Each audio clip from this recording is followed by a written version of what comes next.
And we are so happy to have the master director, the creator behind not only one Oscar-winning film, but two. Give a warm applause to Asghar Farhadi. Yes, I can only agree with this. We're extremely happy to have you here as a guest, and I'm sure you have many admirers here. A handful of your films have been shown in this country as well. So, I mean, the standard procedure here when you're a guest of the Bergman Week is the first question. What is your relationship to Ingmar Bergman's movies? سلام میکنم و خیلی خوشحالم که اینجا امروز. Hi everybody, I'm very happy to be here today. من فکر کنم که برگمان از اون فیلمسازاییه که همه فیلمسازا مستقیم یا غیر مستقیم تاثیر گرفتن ازش. I think Bergman is one of those filmmakers who have affected everybody. Like everybody has been getting inspiration from him. Can I say in English? Yes. If I have problem, I ask you. Yeah, sorry. because when it's caught in my mind, I should find the continue of my words. So I think all filmmakers in the world, they affected by Bergman's work, sometimes directly, sometimes indirect. And for me, it's indirect because there's several aspects of his work. The main one for me is the way he looks to human, looks to relationship between mother and daughter, to couples. And he made a lot of films. And after a few films, you say, oh, he told everything about women character, about men. And again, you see new film, and there is new subject. And it's very detailed, it's very precise. He talks about something that we know it from our experience, but we cannot find words to explain it to others. And he did this with image, with cinema.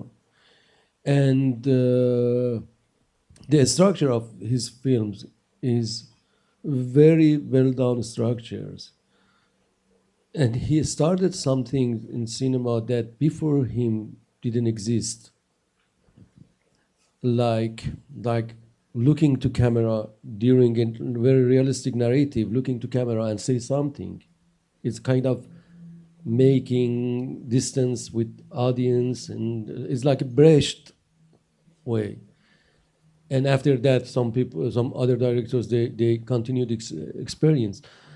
And to me, the important part of his job is how he makes this harmonize between films that is most about characters, and the story that is not very direct and not very touristical story. Making this harmonize is very well done in his job. So yeah, I admire him, and I learn a lot from his film. And I know I picked Shame, one of his films here, is not as famous as others, and people always talk about other films. But this film is very, very important film, especially these days. Yeah. Which is I want to talk about this film. In the British film magazine Sight and Sound, you once listed your favorite Bergman films, and that was Persona and Wild Strawberries. And now you, like you said, you just this morning you introduced a screening in Bergman's cinema of Shame, with a very sharp analysis of the theme of shame, which I think it's a film that has got a sort of renaissance actually from 1968, when it was the subject of controversy actually. But about shame, in one of your films, in The Salesman, we can actually see a glimpse of a poster from Shame. Why is it there? When I finished the treatment of that film and I read it, I thought there is some links between this film and Bergman's film, Shame. And then it was subconsciously, I didn't know it from beginning. And then when I read it, I said, oh, there is a similarity in my film. There's a guy who in the beginning is very kind guy, very simple. He cares about all people around him. He's teacher, he's artist, and in the end you see other face of this guy who gradually changed to a dark side of his character. And we see this in Shame. With the Max von Sydow character. Yeah, and the couple in the beginning is like they are a couple, a wife and husband, but to me it's like a mother and son. You know, the guy is so weak, always tries to take her attention to himself. He's like a kid, a small kid, crying, and he's so weak. And sexual relationship between them is not real sexual. It's like it's like a mother and son. And with these small problems in his character, in the end we see everything will change in a big change in the end. So the similarity between my film and that film is this change. And the other thing which is very important for maybe a student who are working in film as a short film or fiction film, is the timing of a film is around 100 minutes. It's not 3 hours film. And you can believe and you can feel this changing little by little. And the film has 2 layers. One layer is about war. And the point, maybe this is the only film or one of few films that is about war, but we don't know this war is between who. We don't see 2 sides of the war. And I think this is very smart, because if he says this is war between them and them, he should make his judgment about them. So he said, I don't care who is fighting with other. I'm talking about the war. And the other layer is relationship between these couples. And this war is more violence than other war. You know, because in the real war, you know who is in front of you. You kill him. But the guy between them, they are very close. They love each other, and same time he hates her. In the end, so it's very precise. And again, to me, the last scene with both and the sea and bodies and with bodies, it's a very dark and kind of alarm to the world. So I love this film because this, even especially these days, I think all people, they should watch it.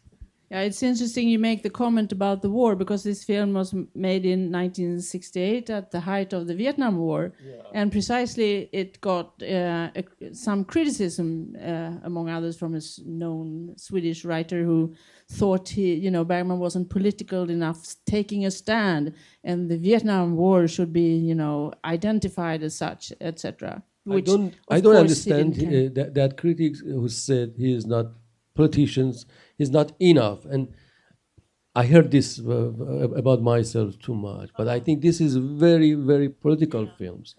There is no manifest, there is no direct manifest, because this is art. This is not a statement. So the guy who said is not enough, he didn't do enough, I'm not agree with him. I think after 60 years we are sitting and we are talking about this. It means it's very deep, and if in a state that film about Vietnam's war, that time in the Bergman made this decision in a state making film, write a statement. Do we talk about that statement right now? No. True. We forget these things, but the cinema and film still is alive, and we are talking about that. That's probably part of its classical status, really. So, like you say, but going back a bit with your life in films, you started out making amateur, more or less, or semi-professional 8mm and 6mm films, and then you went into writing theater plays. You did quite a bit of television and radio. So which part of that would you say was your best schooling for your life as a filmmaker?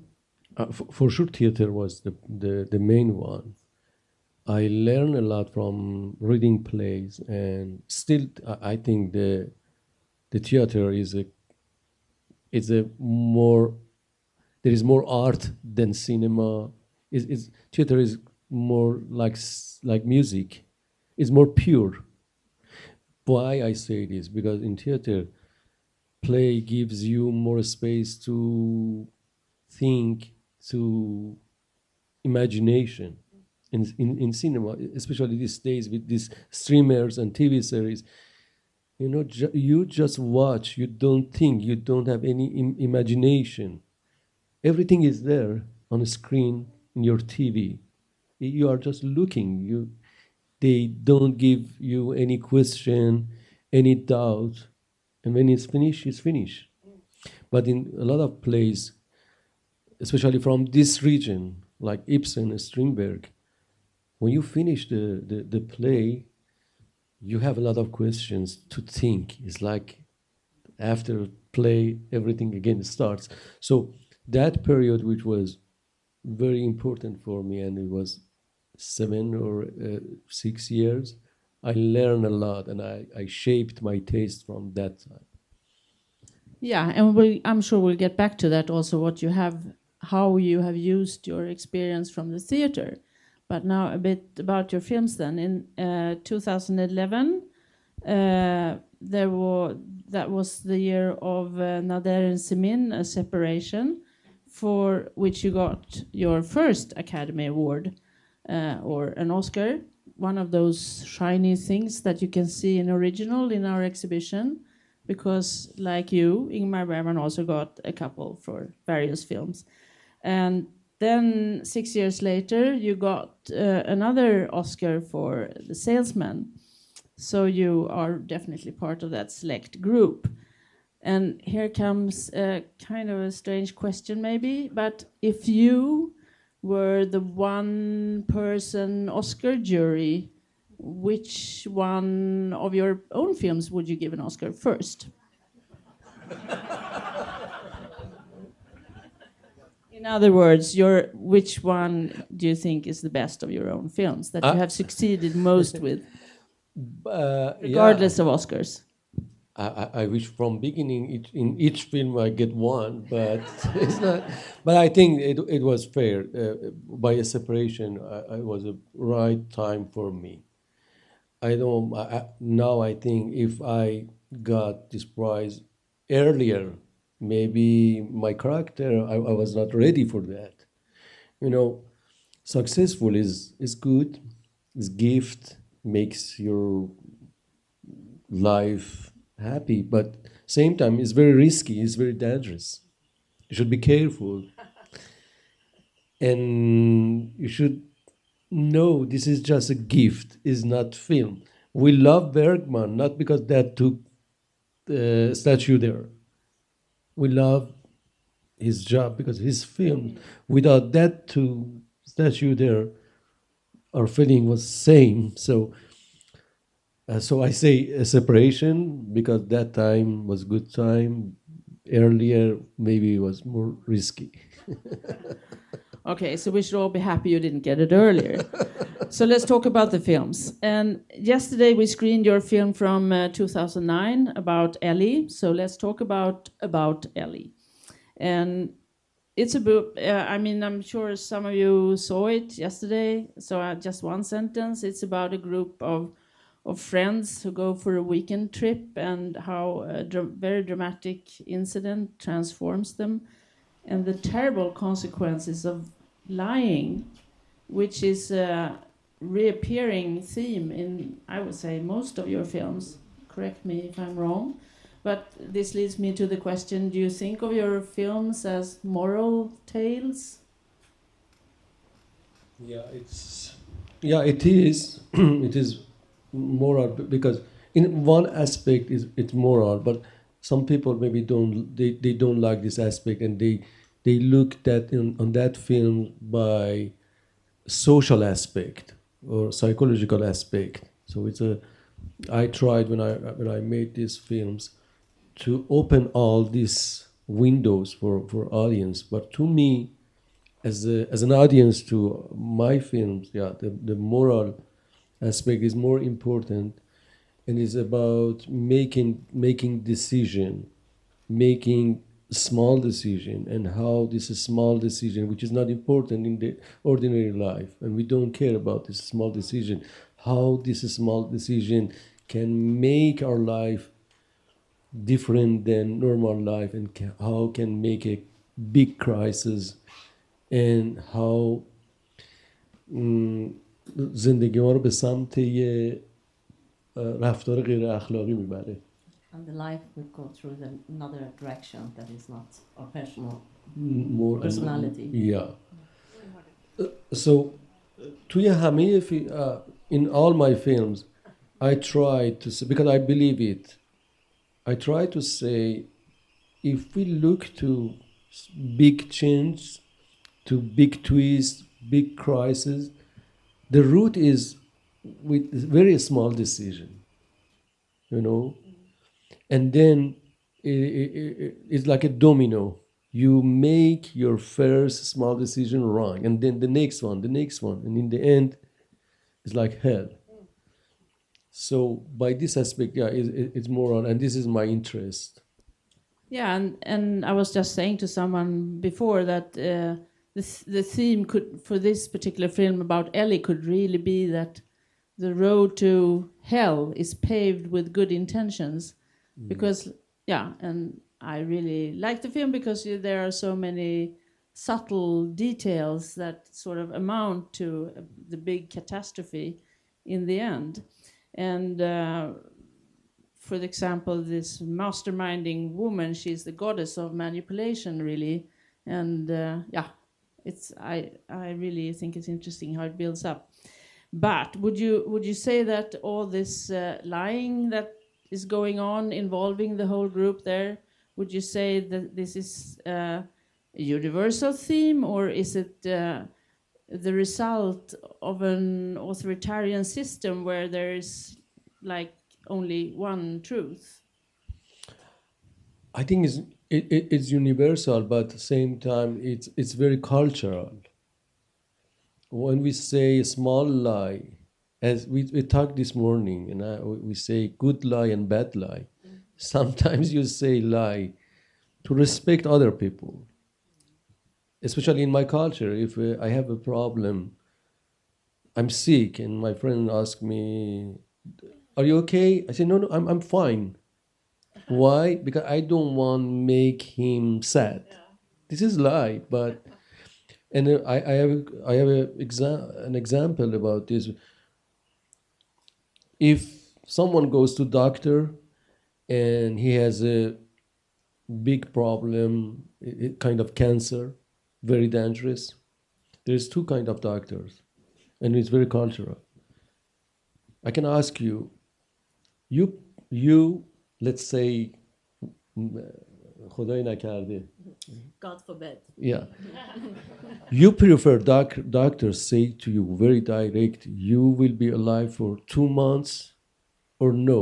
You prefer doctors say to you, it's okay, be calm, enjoy your life, we try.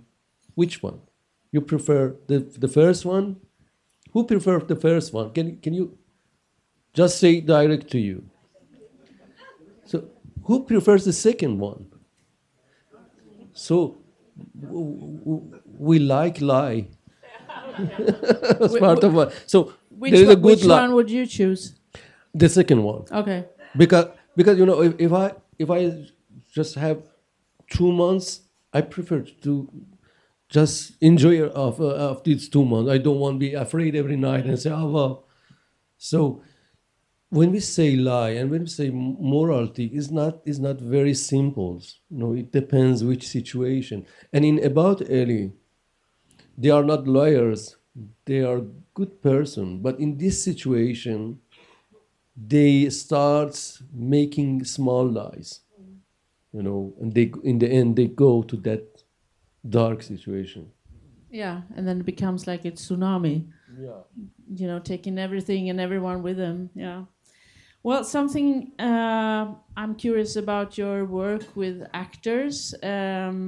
Do you, for example, do you rehearse a lot? I mean, this is film, and traditionally, theater is a place where you rehearse, but not in film so much. But you do rehearse with actors, Yeah, right? I do rehearse with actors, and most part of this is before shooting. It's like theater working. It's like gathering and rehearsals like theater. But we don't work. We don't work on a script. We don't sit together and we don't read lines. We start doing improvise rehearsals for making backstory for characters. If we see a couple in the film, so we do rehearsals for when you when did you meet each other for first time? What happened? Let's do it now. And for example, in About Ellie, as I said in my previous meeting here, there is Ellie, and there is the other character who comes, her partner who comes later. They in the film they don't meet each other, but during process of rehearsals, always they were together and they did rehearsals together. Because I said, when she is thinking about, when she is a little nervous and in her mind is thinking about her partner who doesn't know she's here, you need an image of him. Without any image, how you can be, it's a kind of fake acting. So we do this kind of rehearsals, and but it it it doesn't have same process in all films and all actors. Some actors, they are very good. You don't need touch them, just keep them till end. And with some actors, well, we need this rehearsals, and it's very. I, I I think the process of rehearsals is more useful for director than actors. You have time, you don't pay, there is no cost, you can do everything you want. Because during shooting and in the set, there is no time, there is no, they should pay, so you don't have time. You should make all your decisions before that. For a small decision and details in the set, you have time, you can do it. But I think, I believe it's better we be ready before that. But this really allows them to identify and really get Yes. into their character. And the thing is, they enjoy from this process. It's like a kid game. And when you work with them like every afternoon, doing rehearsal, improvise, they enjoy and they come to core of the script. Bergman again, then he of course had his more or less steady ensemble, a group of actors that came back in, film after film. So not only actors, but also cinematographer and other collaborators. Editor. Yeah, exactly, in the theme. So in the team, I mean. So how about you? Do you feel comfortable also working with that same group of people, or? Yeah, I did in few of my films with the same actor. I worked with the DP 3 times, with other one 2 times. I always, my editor is same. We did, I don't know, maybe 6 films together. Sound designer is same.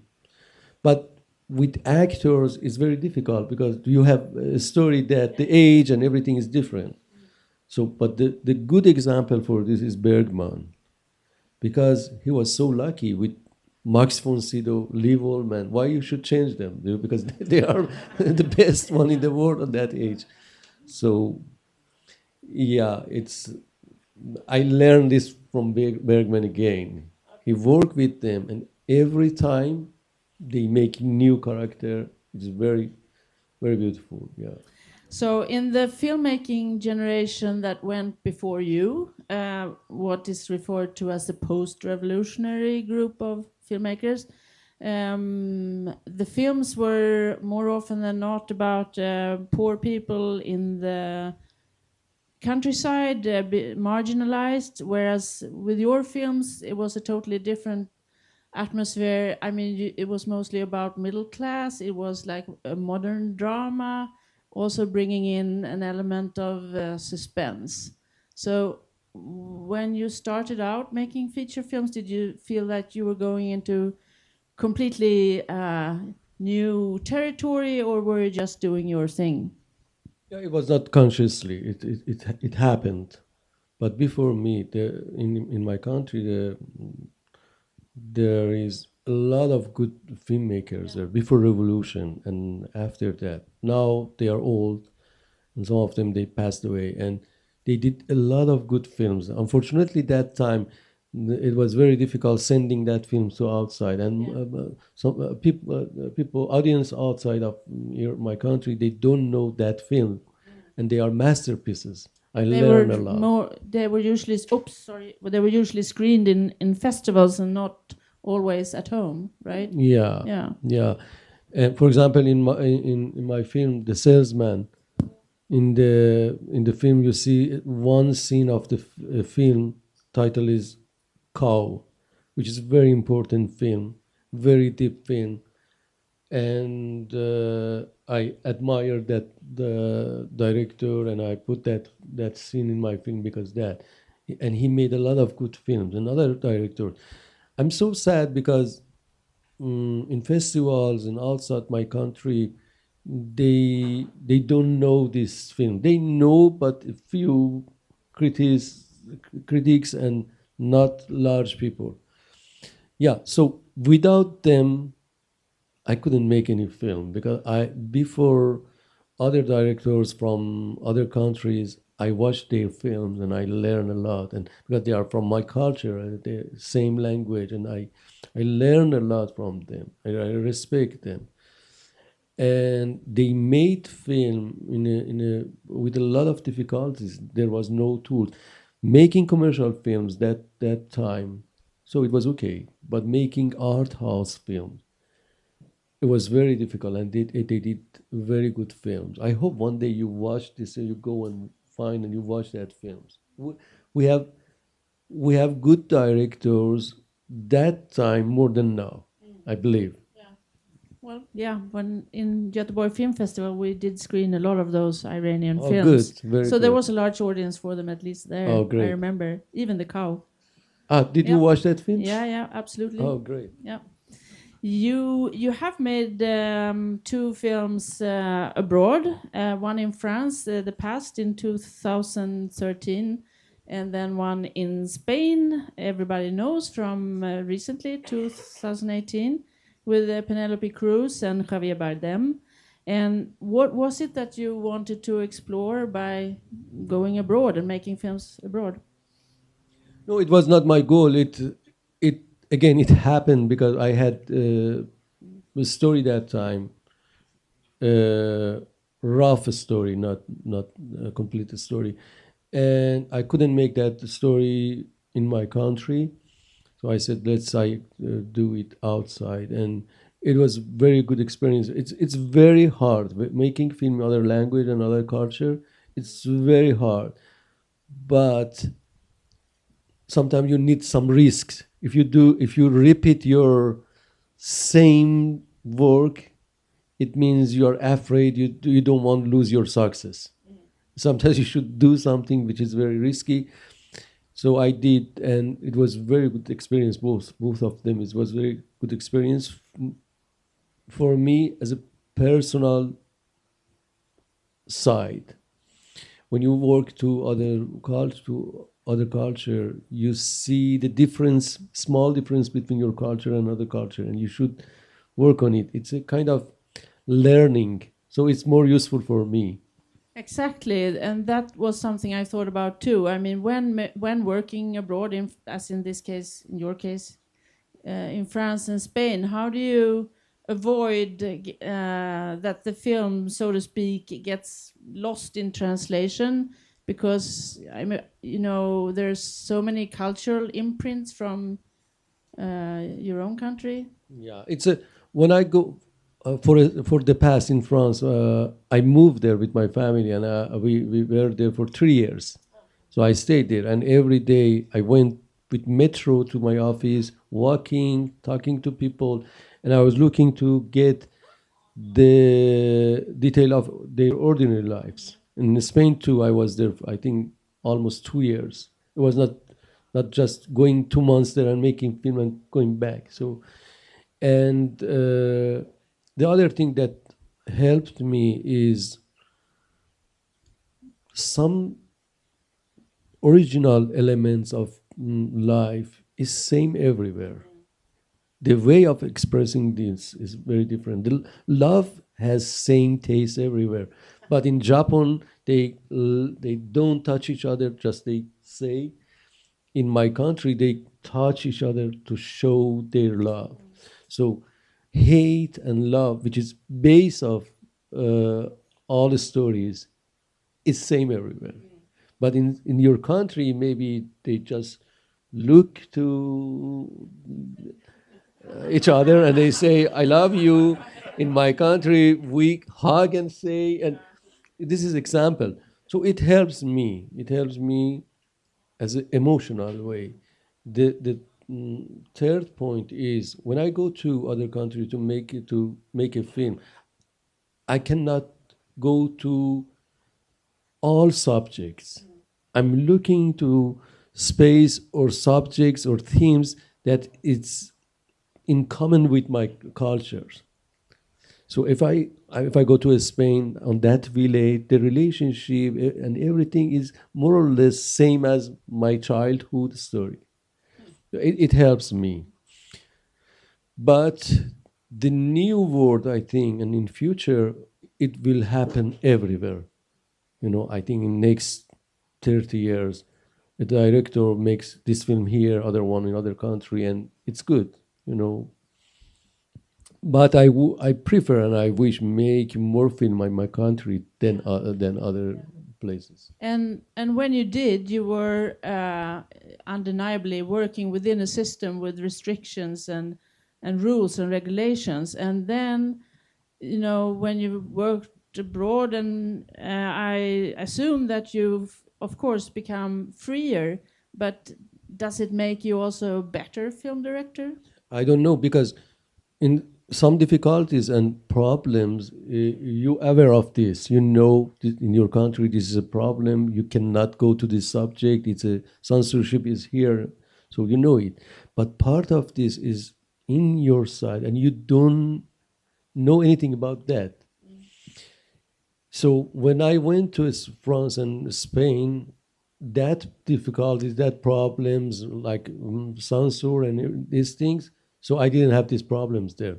But the part that was in my mind, self-censoring, self-censor, it was in my mind and my heart, and I didn't know it. So, and still it was there. So I cannot say I was totally free. No. But I saw you described making Everybody Knows, which is the Spanish film with Penelope and Javier, as a liberating experience. And can you say something about how you felt liberated by making that? Yeah, it was a very good experience. I didn't have any problem with crew. I had very good producers, and everything was. I was there, and for every scene, every details. The people who were around me, they give me information and they correct it. It was a teamwork. And the most important thing for me on that film was be a real Spanish film. And I didn't know till the film released in Cannes. And Javier told me, there is a critics in Spain which is very tough. And and let's say what he says. And the day after screening, that critic who is very tough and said, this is most Spanish film making by Iranian director.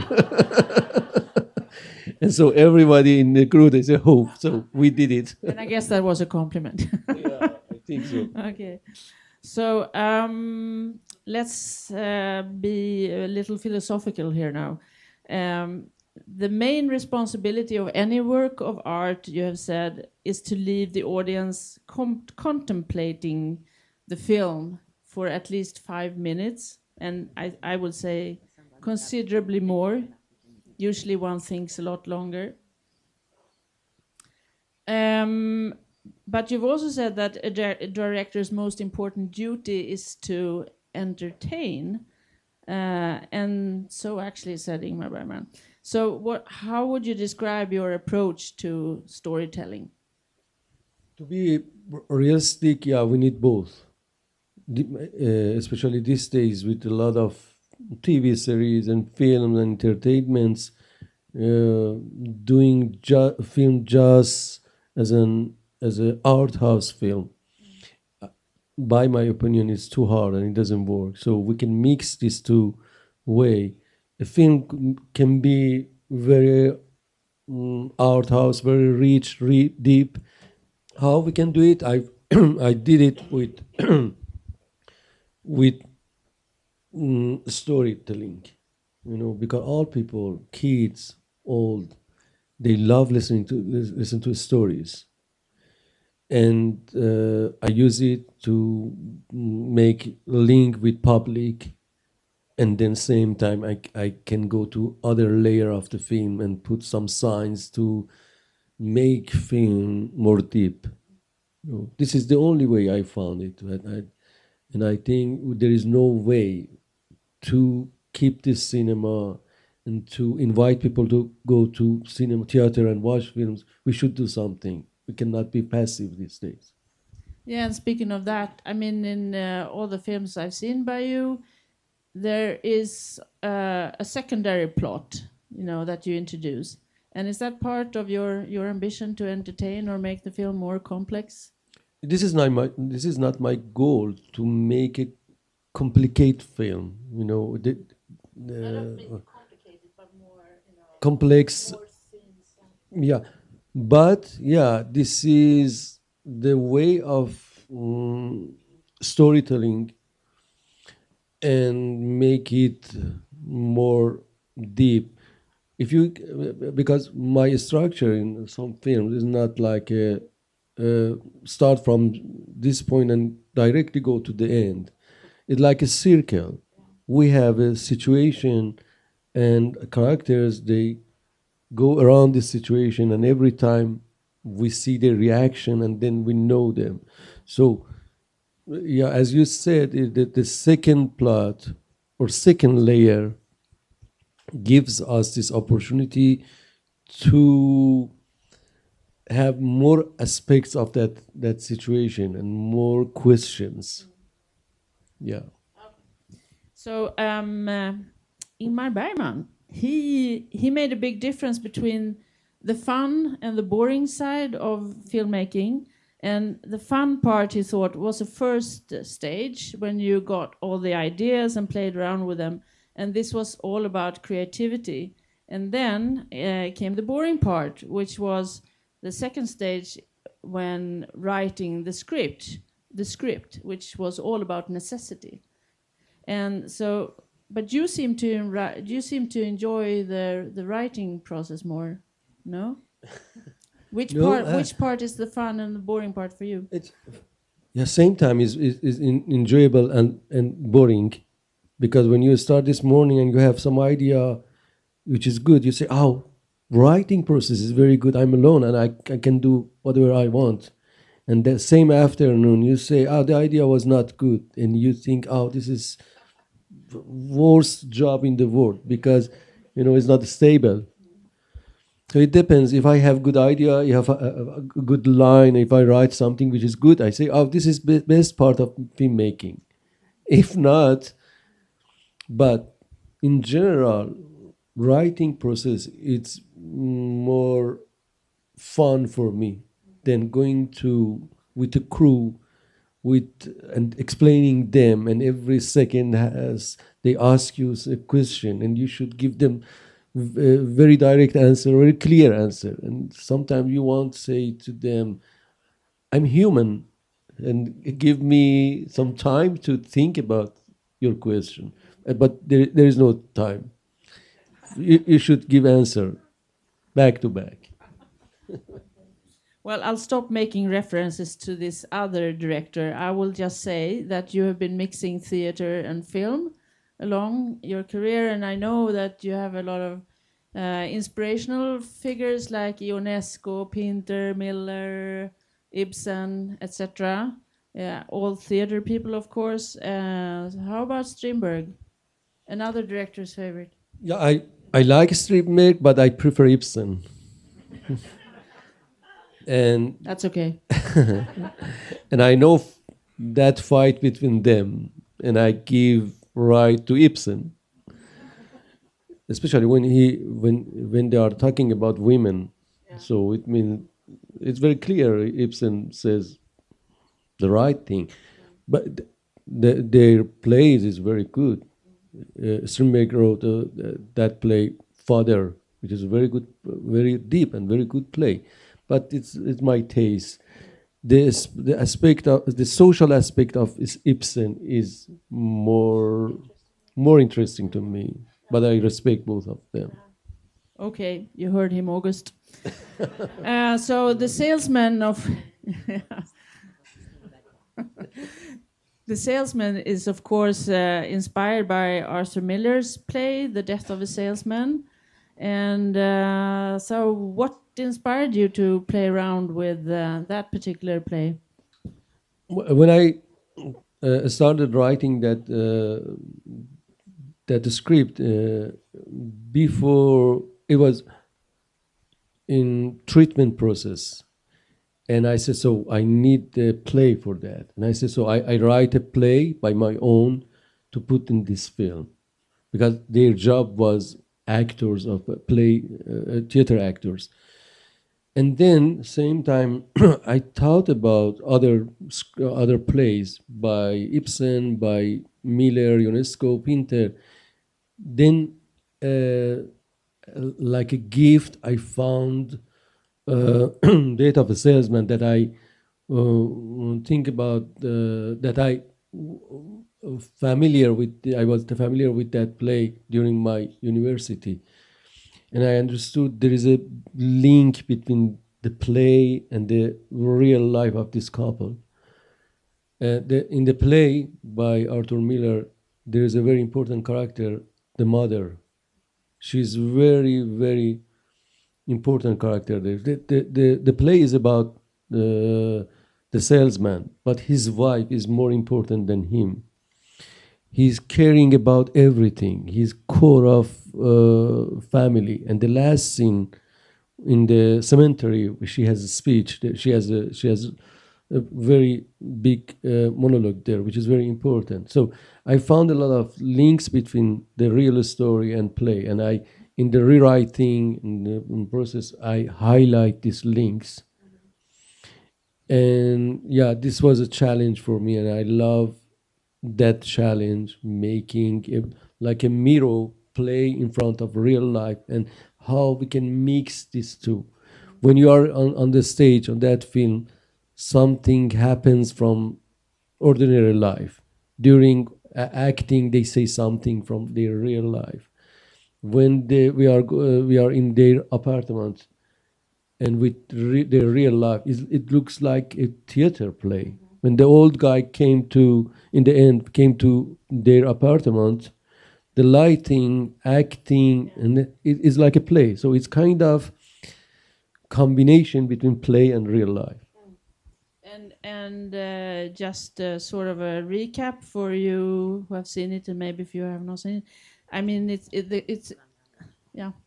about a couple who live an ordinary life until they are forced to move to a new apartment where a prostitute used to live.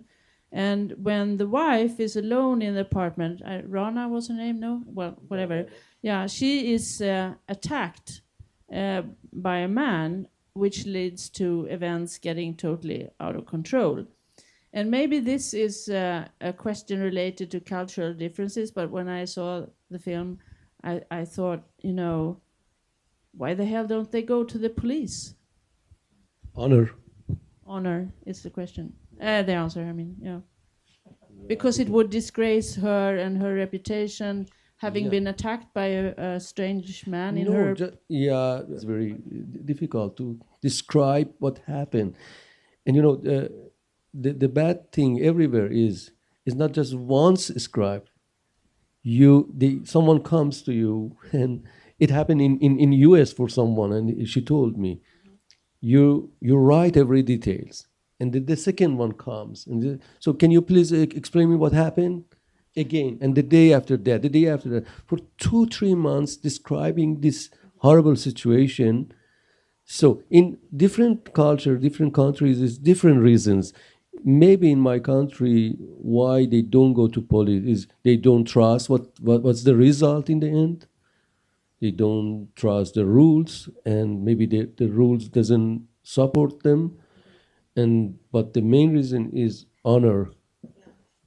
In Hero, which is your up to now your latest film, you won a Grand Prix in Cannes 2 years ago, and that's also about. This is a drama about honor again and guilt, and also the devastating effect of social media, and it has a very documentary feel, like a slice of life, and it seems to me that in a Hero you seem to rely more on character than on suspense.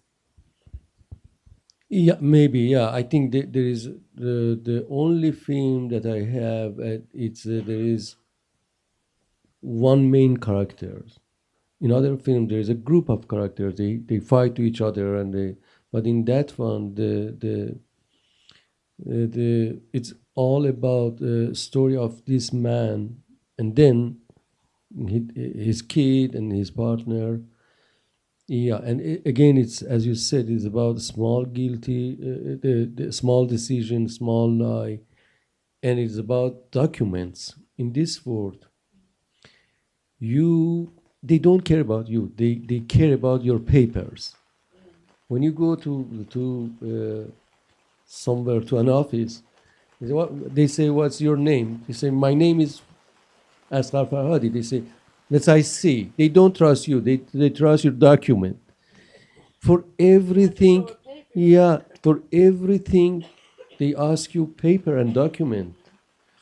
And nobody, maybe people, they don't know how much information and document they have, not in their home, in other places, which is, I think it's the big problem these days. So the guy, look at Rain, Bergman. Can you still hear us? So yeah, the film is about being guilty because you cannot prove yourself by the document.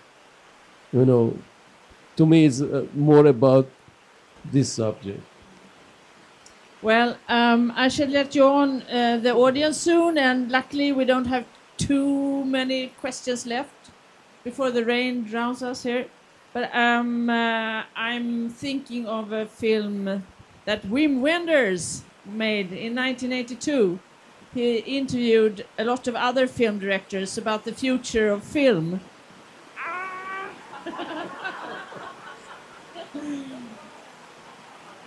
And this year, at the Cannes Film Festival, there was a follow-up, and you were involved there, and you were asked about your opinion about the future of film. Will it rain away? No, seriously. What was your answer? How do you see the future of film? I mean, is it like slowly dying, or how do you see it? I don't think it's slowly dying. No, I think cinema will stay, but the thing is that it will change. Unfortunately, why I say this? Because new generation, they don't want to go to theaters to watch films. They stay in home. They watch in their cell phone, which is good. But to me, watching film is a kind of ceremony, being together. And after watching film, go outside and talk to each other. When you go to your home, your room, midnight, and you watch from your laptop a Bergman film, you delete that ceremony. You lose that ceremony, which is sometimes more important than the film. So the ceremony of cinema slowly is dying, which is so sad. But cinema will stay. That's reassuring. And yeah, let's applaud that. So my last question to you before I let the audience in is a rumor has it, I've heard that you are working on an American project now and you're based in LA, in Los Angeles. Can you say something about that?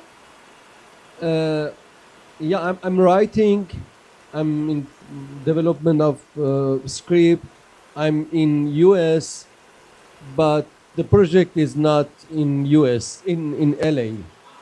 And I'm not sure when I finish it, because sometimes I write a script and then I say, no, it's not mine. So I go to other one. So it's too early to say this is my next one or not. Okay, so do you have questions for Asghar? My question is about censorship. In a film of yours, when a woman gets attacked, correct me if I'm wrong, but it means more than that. It means that she's raped. Yeah. When you're writing this, when you're creating this, how do you handle the censorship institutions, and how is your, I can imagine that it's in your gut feeling from coming from that culture, but how do you navigate in knowing where to draw the line? Yeah. So when you born there, when you grow up there, it unfortunately it comes like a part of your life. You know, without this navigate, you can continue your life there. You cannot work in cinema. Sometimes with these difficulties, these problems, you find a creative way, but not all the time. Sometimes you lose and you cannot make your film, you cannot make this scene good as you think, because you cannot go close to this subject by censorship. I believe, because sometimes people, they say censorship and limitation makes more creativity. I don't believe it. In short time, yes, but in long time, no. Without freedom, you cannot do anything. So this is wrong quote, and we shouldn't repeat this, because yeah, it's a very sentimental sentence, but my experience is without freedom,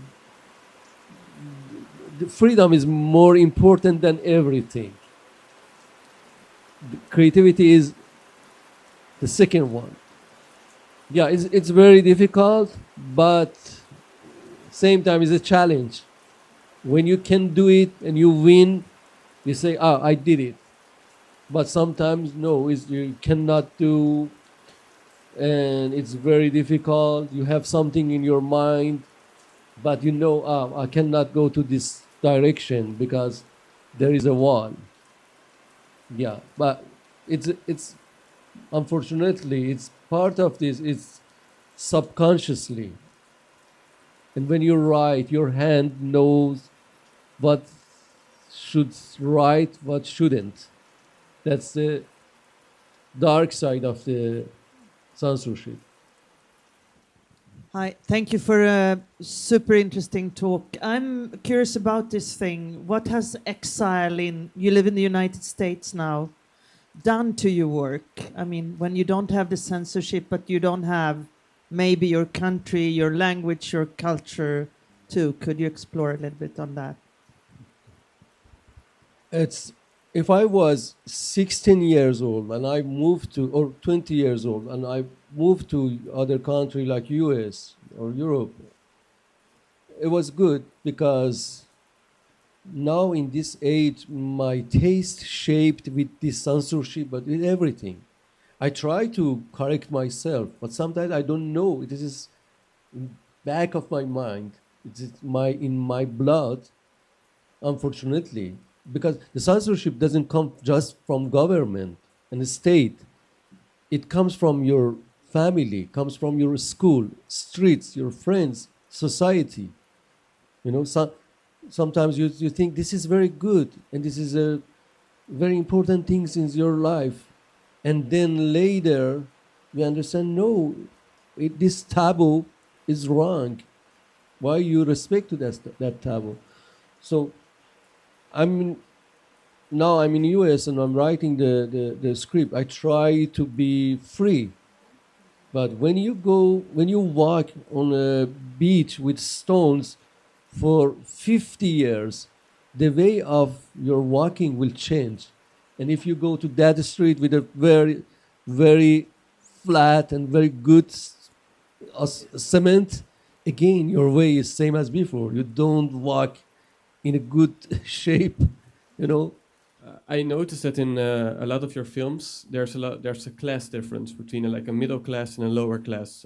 People with more money, people with less money, and I was wondering how do you look at that, and how does that relate to moral, or what you talked about in the beginning? The different classes is not just money. It's a kind of their belief that makes their lifestyle. So if I choose the middle class, it was because I was part of this middle class myself and my family. So I thought I understand them more.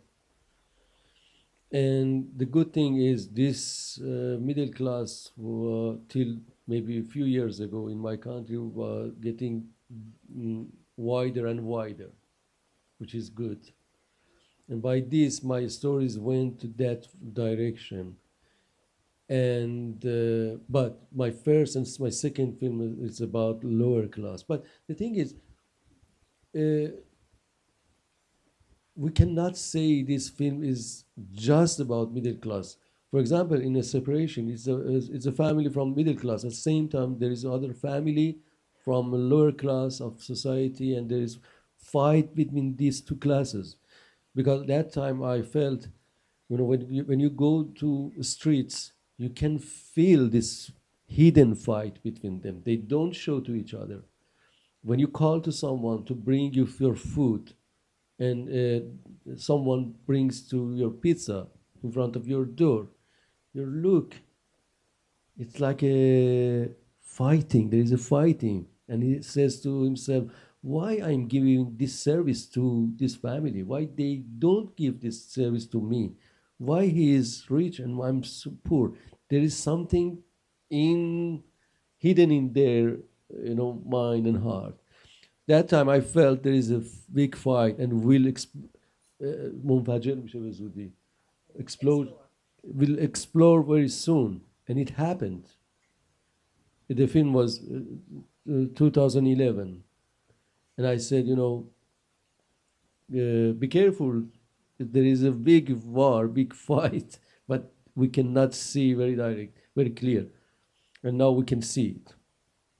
So, and in About Ellie, it's about some couples from middle class, but same time we see a kid and that old lady who are from other classes, and again in The Salesman. So always it's a combination of these two classes. But the thing is, when I started writing, I don't think so. I should write something about middle class or not. The story comes. The story gives you the direction. Listening to you today, it sounds like you try to bring a lot of your own cultural background into all the work that you create. I'm just wondering, what do you think now? I don't know if I'm using the term correctly, but this woke thing that's going on, what do you think about it when you're making film? Do you think is the right direction to go, or does it destroy creativity? Yeah. Yeah, I think it's in my country everything is political and it affects by political. We cannot say even our dress is political dress, even our face.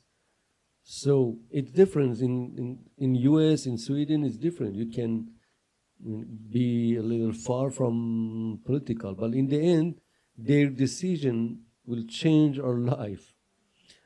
Sometimes you are in a good situation and they take good decision, and sometimes we are with a state that they are stupid and they make bad decision and your life destroyed. So you as a person, as a human, you are part of that society and you affect, you and your family, you affect by that's political situation and it comes to your film. But we should know this is art. Sometimes they ask you be very direct about politics in your film. But the thing is, this is cinema. If you say very direct and if you give manifest and then people say to you, oh, your film is too direct, there is no mystery, there is no space to discover. So I prefer, if I have something, first I give this to my subconscious and then it comes and you see the film and there is some political elements, but you should try to find it. And here we have sort of completed this full circle from our discussion pertaining to shame. You know, a reason why it has become a classic, it maybe is because it wasn't so pinpointed to an exact war or an exact time. So I would just like to thank you immensely for taking your time and coming here and for this great conversation. Thank you. Thank you, and thank Thanks you, to the audience. Kamelia.